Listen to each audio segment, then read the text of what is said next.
Zdraví ľudkovia, vítajte na kanáli Fatech a dnes sa pozrieme na túto myš od Asusu. Na začiatok sa chcem ospravedlniť, som trošku zachrybnutý, mám nejakú nádchu, ale dúfam, že ma bude dobre rozumieť vo videu a nebude nejaký problém s tým. Takže, toto je Asus ROG Harpy Ace Aim Lab Edition myš, bezdrôtová. Má iba 54 gramov a je nasmerovaná na FPS hráčov, alebo ako to naši starí rodičia poznajú, strieľačky. K myške v krabici samozrejme dostanete ROG Paracord. Už v minulosti som chválil tieto káble od Asusu, ktoré majú pletený rukáv. Je to veľmi kvalitný materiál, nestrapká sa a je naozaj ohybný, čiže veľmi sa mi toto stále páčilo u Asusu. Ďalej tu samozrejme nájdete ešte takéto náhradné 4 nohy pre myš, ak by bolo potrebné. A ešte samozrejme mouse grip, nálepky, také drsné, ktoré ja už mám tu predaplikované na myške. Sú to vlastne také drsné nálepky, aby sa lepšie, alebo aby sa vám tá myš vlastne nešmíkala, alebo ako to mám povedať, mali lepší ten úchyt na tú myšku a lepšie sedela v ruke. Samozrejme, tu máme 2,4 GHz RF dongle receiver, teda, alebo no, jedno dongle, hej, s podporou Speed, nová technológie pre myš. Máme tu ďalej takýto rozširovač, alebo extender, ako tomu Asus hovorí. Toto slúži na to, aby ste vedeli dongle si vlastne zapojiť bližšie k myši a ten signál bol lepší teda tým pádom, alebo tá odozva. Máme tu samozrejme ako klasika záručný list, manuál a ešte takéto kvázi poďakovanie. Dobre, čo sa týka toho Omni receiveru, ako som povedal, podporuje speednová technológiu, vie komunikovať s 2 zariadeniami naraz, čiže ak máte nejakú ROG myš a ROG klávesnicu, nepotrebujete pre každé toto zariadenie osobitný dongle, stačí použiť jeden. A napojíte obidva na neho, je ale potrebné z Asus stránky stiahnuť firmware, cez ktorý vlastne potom zapojíte myš, idete na ROG stránku, vyhľadáte si myš a tam je samozrejme podpora a software k tomu. Asus udáva, že táto konfigurácia teda 2 zariadení cez jeden dongle alebo ten jeden Omni receiver nejako neovplyvňuje silu signálu alebo nejako nedegraduje ten signál, alebo že by to spôsobovalo nejaké vyššie latencia, odozvy alebo nejaké problémy s polling rateom a udáva, že by mali byť tieto rýchlosti udržané až do 2-metrového odstupu teda od toho donglu alebo toho Omni receiveru. Samotná myš je ponúkaná v takomto čiernom prevedení alebo v bielom, alebo Moonlight tomu hovorí Asus, čiže biele prevedenie. Je to obojručná myš, čiže je určená aj pre ľavákov, aj pravákov, lebo má taký uniformný tvar. Skúšal som to inak, ja som pravák osobne, skúšal som to aj s ľavou, čiže mi bolo samozrejme neprirodzené, ale nebolo to akože, dalo sa, po chvíľke som si to zvykol a dalo sa s tým proste pracovať. Čiže keď ste ľavák, tak určite toto oceníte a nemyslím si, že by ste mali problém s tou myšou nejako. Čo sa týka tlačídiel, máme tu samozrejme štandardné, ľavé pravé tlačítko, stredné tlačítko so scrollovaním.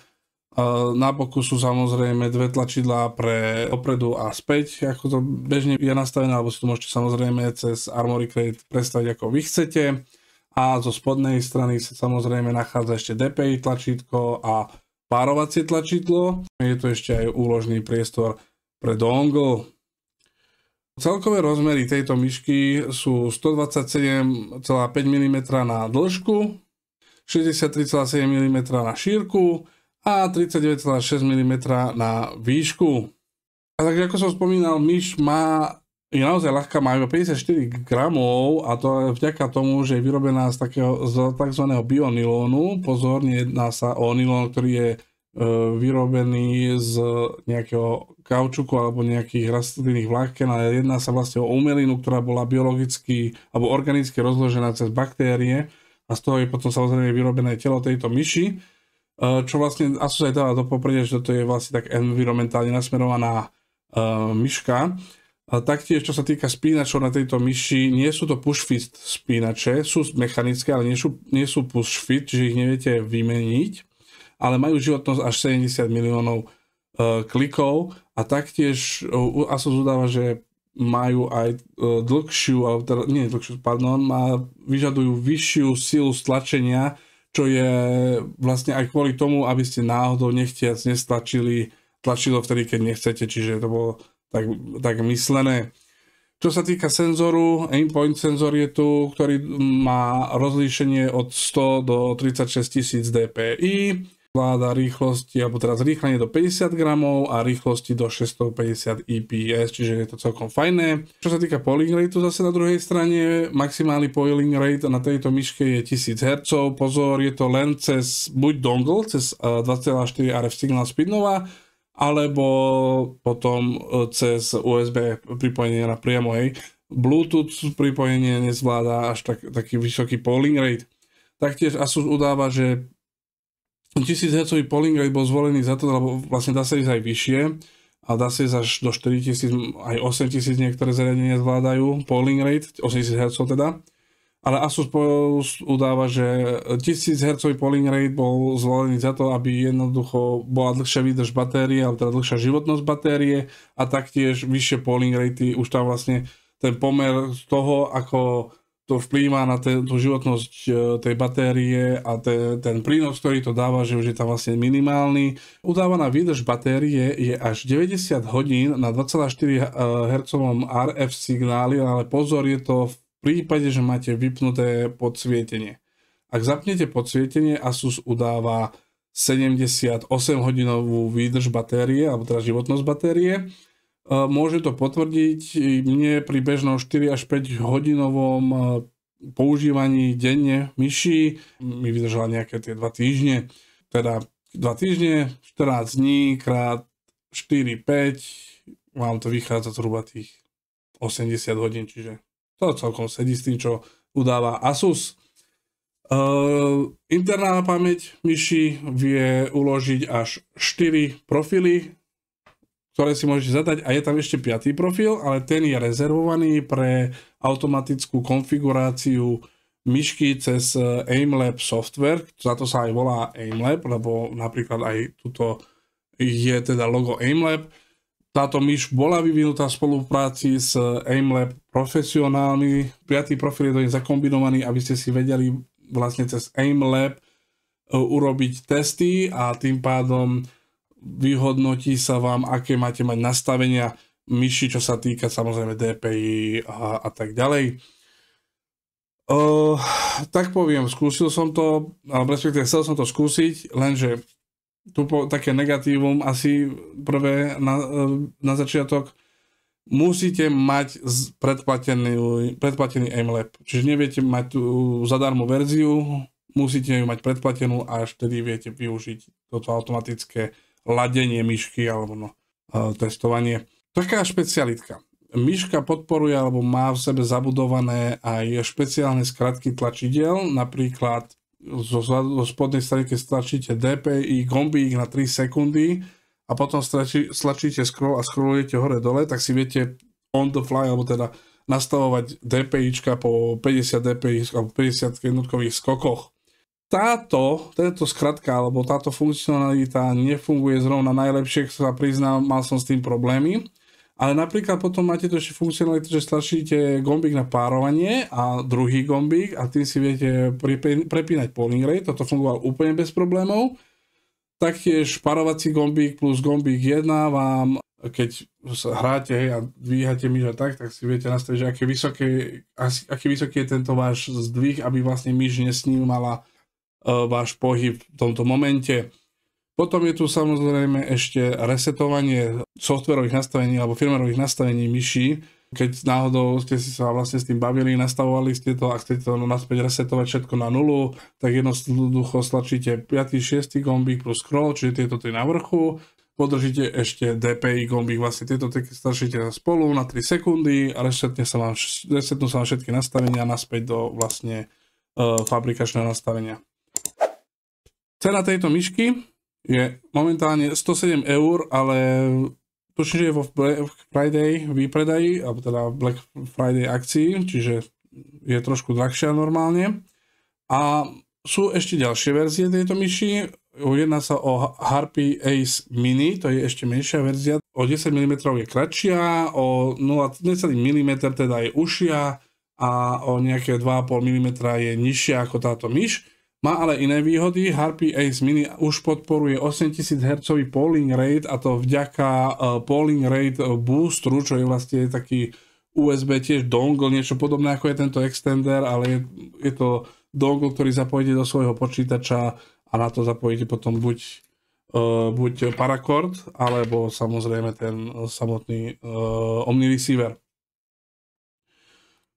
Cena Harpy Ace Mini tá je drahšia, je skoro 150 eur, 148,90 tuším momentálne na Alze. A potom je nová verzia Harpy Ace Extreme. Tu som ešte na Alze nevidel, ale Asus ju už na svojej stránke udáva. Je to rovnako veľká myš, ako je toto. Takto ešte, Harpy Ace Mini má o 5 gramov menej, je 49 gramová. A Harpy Ace Extreme je nová myška, tá je ešte ľahšia, tam má iba 47 gramov, to vďaka tomu, že tá je už vyrobená nie z tohto nylónu, ale je vyrobená z uhlíkového vlákna a má tiež 8000 Hz polling rate, ale samozrejme zase len tiež cez ten polling rate booster od Asusu a má pár ešte iných, akože celkovo sa dá povedať, že sú tie isté funkcionality, ale sú tam ešte, tuším, že u nej sa áno, ona už využíva optické, hej, tuto sú mechanické spínače a Harpy Ace Extreme bude využívať napríklad optické spínače. Cenu vám nepoviem, ako som povedal, ešte som ju na Alze nenašiel, nerobil som až taký veľký, lebo samozrejme väčšina z nás sa hlavne pozrie na tú Alzu, lebo Alza zvykne byť tá prvá, ktorá má takéto novinky. Harpy Ace Extreme som ešte nevidel, takže ešte asi len príde na náš trh. Ale samozrejme môžete počítať ešte vyššou cenou, možno už aj okolo 200 eur, keďže sa jedná o myš, ktorá je vyrobená z uhlíkového vlákna. Dobre, ideme teraz na taký ten môj pohľad a rozdelím to na dve kusy. Najprv bude môj subjektívny pohľad z používania myši a potom taký trošku viacej objektívnejšie orientovaný pohľad. Môj subjektívny pohľad, alebo to je môj názor z môjho čo ja mám rád, alebo čo ja preferujem u myši. Toto je strašne ľahké a strašne malé pre mňa. Ako som už spomínal, keď som robil recenziu na Kerrysku, Rock Kerrys, Time Lab Edition, tá myš tiež bola ľahká a malá a ja mám jednoducho veľkú ruku, čiže ja keď si to aj teraz tu ukážem, ja keď som s touto myšou robil, hej, ja tieto dve prsty mám stále, čiže nemám ich tu kde obchať, taktiež tento mám veľký, čiže keď sa pozriete mne prečíňa, nie je to pre mňa úplne ideálne. Taktiež prsty mi proste, je to akože, tá myš je myslená na takéto uchytenie, ale ja tak úplne povedať neviem hrať. Ja hrám takto, aj keď hrám FPS-ky. Nech si myslí, kto chce, čo chce, ja tak hrám aj FPS-ky. A preferujem ťažšie myši, ja mám Logitech G502 Proteus, mám tam naplno natrieskané závaže, lebo ja chcem mať myš, ktorú proste cítim a je to možno také trošku protiintuitívne, ale z tohto ma už bolela ruka, lebo jednoducho nemám ten pocit, ktorý potrebujem. Čiže toto je, keď ste taký ako ja, človek, že jednoducho potrebujete mať niečo ťažšie, väčšie v ruke, lebo máte ohromne veľké ruky ako ja, toto nebude veľmi pre vás.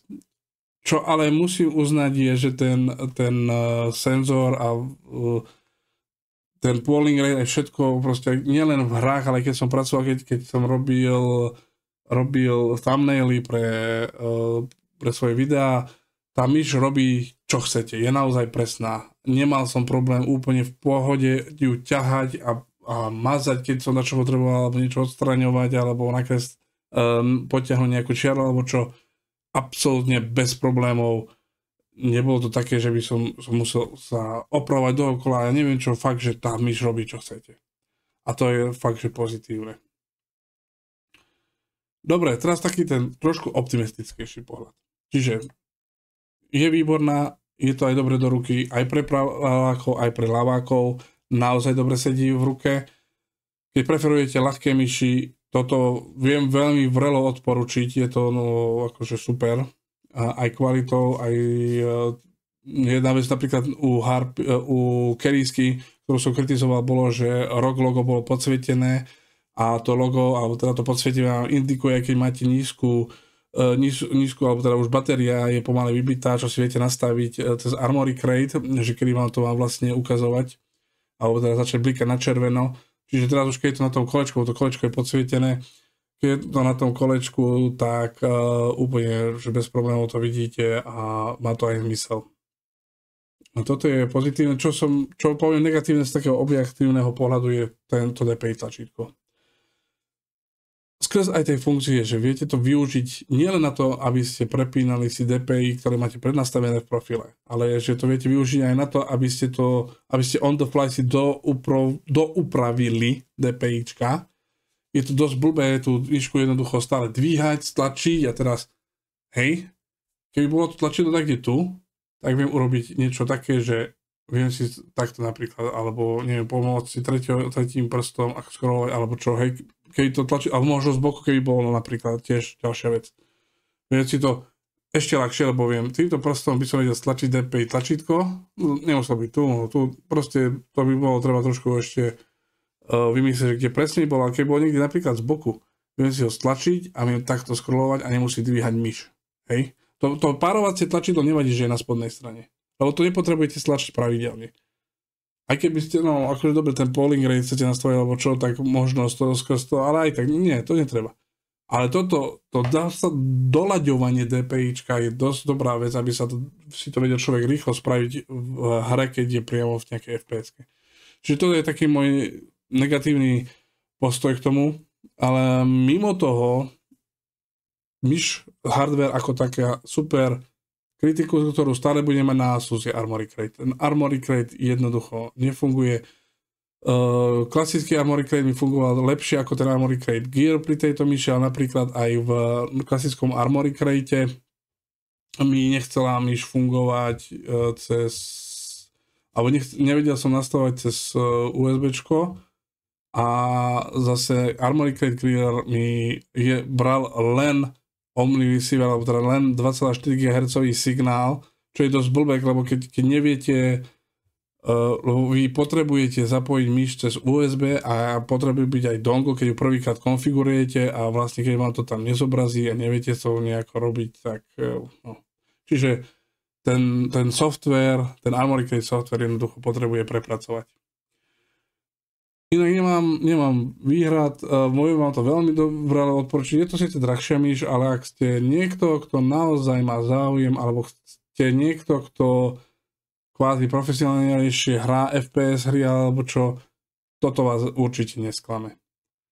Takže veľa odporúčam. Samozrejme, mínus to, čo som povedal o mojej osobnú vec, že je jednoducho malá, ľahká. Ak ste taký človek ako ja, tak samozrejme v tom prípade nie. Dobre, aj pre ľavákov. Dobre, to by bolo všetko. Ďakujem vám za sledovanie. Nezabudnite samozrejme si navštíviť môj kanál, pozrieť si ďalšie moje videá, navštívte aj moje sociálne siete a uvidíme sa pri ďalšom videu. Čaute.